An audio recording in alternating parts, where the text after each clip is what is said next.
आजकल की दुनिया में बहू और बेटी में बहुत अंतर है। बेटी को जहाँ तक आदमी अपनी रानी समझता है, तो बहू को नौकरानी से भी बदतर। शायद ही कुछ कुछ ऐसे घर हैं जो बहू को भी अपनी बेटी मानते हैं। ऐसे लोगों को मैं दिल से सलाम करती हूँ। वो सोचते हैं कि किसी की बेटी हमारी बहू है, तो हमारी बेटी भी किसी की बहू होगी। और ये वो तय नहीं कर सकते कि कैसे घर के बहू वो बनेगी, क्योंकि इंसान को हम देखते हैं, घर देखते हैं, उसकी नीयत को, उसके स्वभाव को हम कभी नहीं परख सकते अच्छे से। तो अभी के ज़माने में जहाँ तक औरत को टॉर्चर करने की जो बात है, वो सिर्फ पति ही नहीं करता, बल्कि जो जेठानी होती है या फिर देवरानी होती है, सास होते हैं, ननद होते हैं, ये सब मिलकर के एक लड़की को प्रताड़ित करते हैं।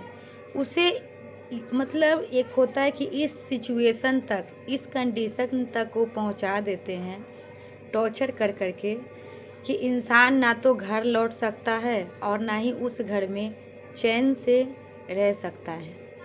तो ऐसा करने से क्या हो जाएगा? कुछ मिलने वाला तो है नहीं किसी को। ईश्वर ने दो हाथ दिए हैं, तो एक हाथ से करना है और एक हाथ से पाना है। बहू अगर सास के साथ करती है गलत, तो उन्हें भी एक दिन सास ज़रूर बनना है। और अगर सास बहू के साथ गलत करती हैं, तो ईश्वर है ना उनको सज़ा देने के लिए। यहाँ पे सास, बहू, बेटी, बेटा कहने के लिए सब छोटे बड़े ज़रूर हैं, लेकिन ईश्वर के नज़र में सब एक संतान के तरह हैं।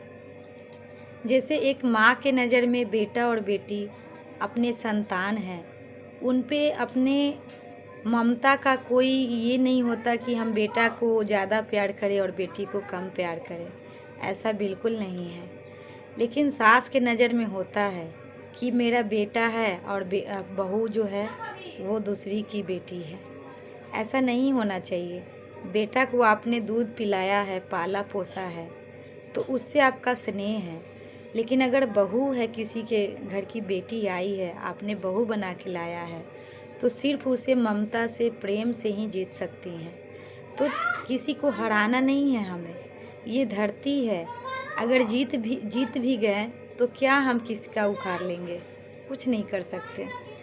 तो हमें जीतना है मार के, गाली दे कर के, ताना दे कर के नहीं। हमें किसी इंसान को प्रेम से जीतना है। प्रेम से जीती गई चीज़ की बहुत ज़्यादा मोल होती है, जिसकी हम अंदाज़ा भी नहीं